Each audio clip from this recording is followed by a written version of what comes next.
Chères internautatrices et chers internautateurs, amateurs de bande dessinée, bienvenue dans cette Récré TV où nous allons parler de la foire aux cochons et pas avec n'importe qui, avec Monsieur Christophe. Comment ça va bien, Christophe? Très bien. La forme? Ça va très très bien. Et Alors. on va parler de quelque chose que j'appelle moi un monument, c'est un de mes albums préférés. Pour moi, c'est devenu un grand classique. Ok, alors tu me l'as confié pour que je le lise. Oui. Je ne connaissais pas Petit Luc. Enfin, son nom me disait quelque chose parce que ça doit être un vieil illustrateur de bande dessinée.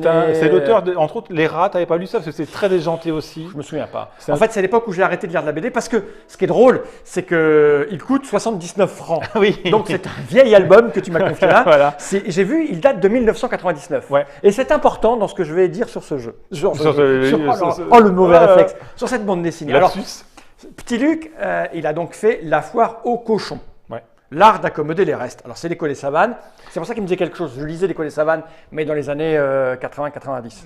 C'est les années 90, l'école des savanes. Ouais, Fin 80, début 90. Alors j'ai dû voir 2-3 fois ce que ce monsieur faisait. Ah oui, les races, ça me dit quelque chose. oui, Donc, les tu rats. me dis oui, les Oui. races. Les petits, mais en fait, et je vais l'expliquer quand je vais donner C'était mon trash, avis. c'est très trash, Ouais, généralement, Petit Luc. J'aime beaucoup le côté trash, mais je ne suis pas très client du trait. Voilà, donc ça ne m'a jamais attiré. Et donc, j'ai lu cette foire aux cochons. Et tu viens de m'apprendre qu'il y a donc en fait un deuxième, un troisième volume. Il y a 3 albums qui sont sortis après. Bien après. Et donc, j'ai été très surpris par le propos. Et encore plus, extrêmement et agréablement surpris par le fait que ça a été écrit il y a 20 ans.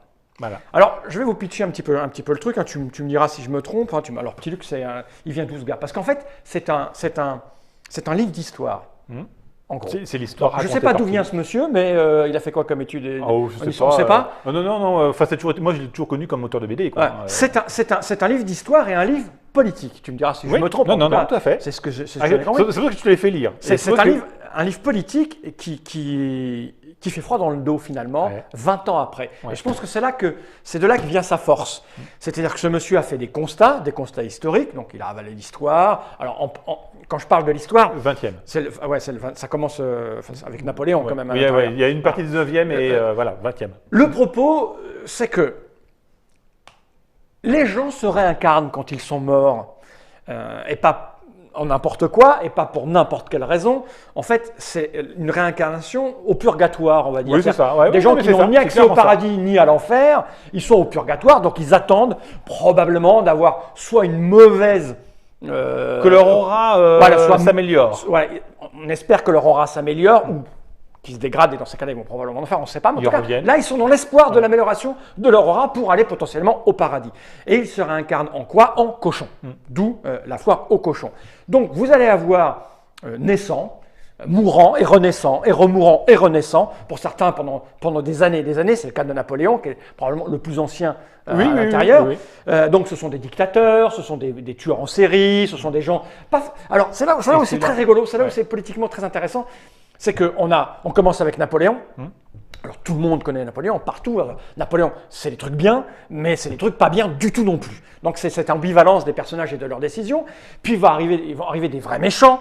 Hein. Il y a Landru, il y a aussi des dictateurs. Il y a Hitler, qui arrive. Mussolini. Voilà, il y a Pétain, mais il y a aussi le général de Gaulle. Oui. C'est-à-dire qu'il y a des gens qui ont eu des choses, qui ont fait des choses. Il y a Victor Hugo. Oui, il y a Victor Hugo. Il y a des gens qui ont fait des choses très bien. Enfin, on imagine très bien. L'histoire nous les raconte comme des personnages très importants et très bien. Mais à l'intérieur, en fait, la plupart, à part quelques psychopathes tueurs comme Landru, ou alors les révolutionnaires anarchistes qui étaient la bande à Bonneau, qui ont des envies, des idées politiques, et qui ont agi en fonction de ces idées politiques, ce bouquin est un traité sur le côté pathétique de la nature humaine et sur les aspects politiques qu'ils peuvent avoir dans la peau de cochon.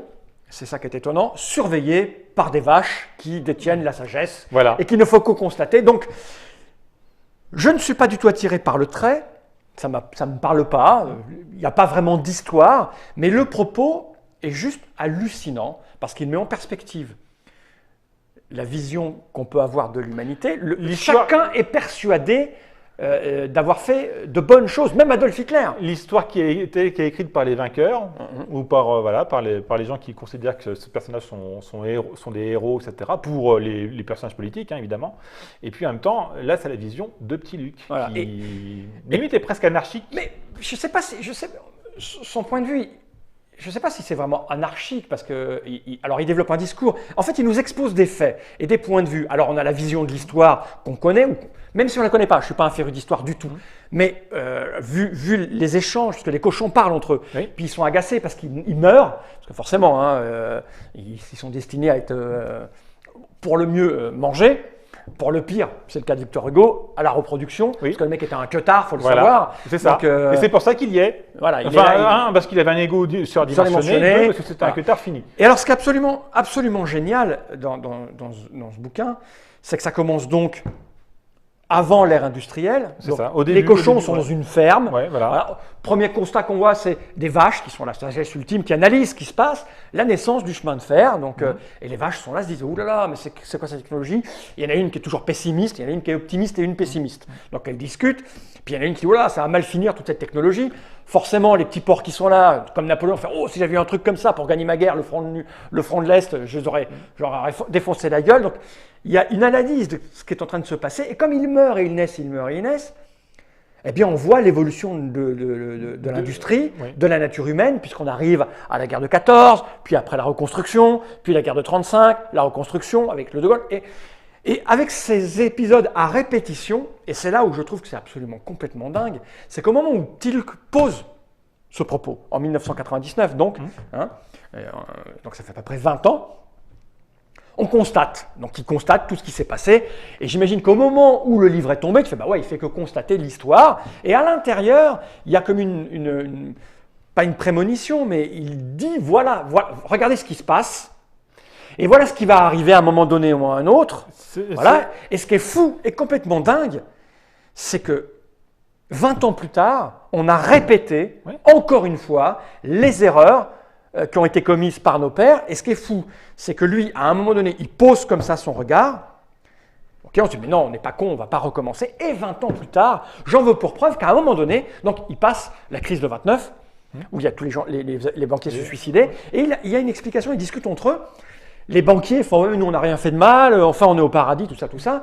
Et ils discutent des raisons pour lesquelles ils ont merdé. Je crois que je ne sais plus si c'est Napoléon qui leur dit, ou je ne sais plus quel mec leur explique. Mais non, les banques, votre problème c'est que vous étiez des banques séparées dans des régions, vous étiez, on va dire, pas unis entre vous. Vous représentiez votre, je ne sais pas comment dire aux États-Unis, c'est pas des régions, c'est des États. Vous représentiez vos États, etc. Vous auriez dû vous souder tous ensemble. Vous seriez devenus de grosses banques bien puissantes. Ah oui, mais ça ne nous aurait pas empêché de couler. On aurait les États-Unis entiers auraient disparu. Et le mec dit, oh, mais non, vous ne comprenez pas comment ça marche. Une fois, si vous aviez été regroupés en conglomérats puissants et dont on ne peut pas se passer, si vous coulez, les États vous renfloueront.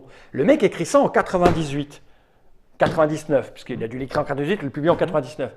Qu'est-ce qui se passe en 2008, 10 ans plus tard? La crise économique, les banques qui sont devenues des banques qui sont toutes comme il le décrit, c'est-à-dire que elles sont réunies entre elles et il avait constaté, Petit Luc avait constaté que une fois que les banques étaient, qu'est-ce qui se passerait? 2018, les banques s'écroulent et les États les renflouent, exactement comme il dit.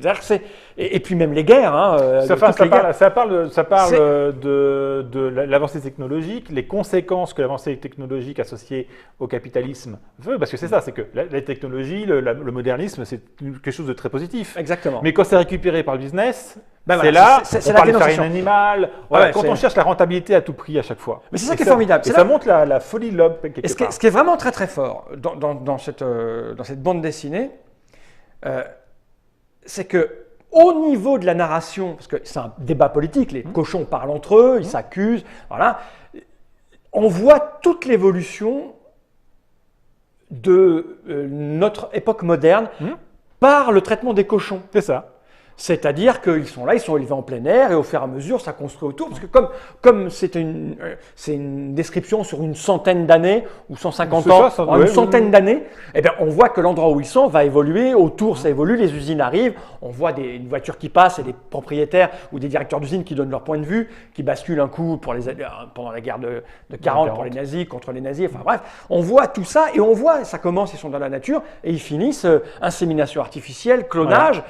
Et leurs propos, enfin, c'est flippant. Et c'est là qui est intéressant, c'est que normalement, au départ, la vie de ferme qu'ils avaient au début, qui était déjà quelque chose de négatif, parce que c'est comme tu disais, ils sont punis de la vie de ferme, va empirer avec le temps. Parce qu'effectivement, ce qu'ils avaient considéré comme étant une peine au départ devient de pire en pire. Parce qu'effectivement, la vie de ferme à l'ancienne, quelque part, il la regrette parce qu'effectivement, la technologie, l'agriculture intensive et l'élevage intensif fait que la vie de ces animaux-là va encore empirer parce qu'ils reviennent. Et c'est aussi ça qui est. Ça. Il y a ceux qui se complaisent là-dedans et ceux qui ont envie de partir. Enfin bref, c'est une peinture absolument hallucinante.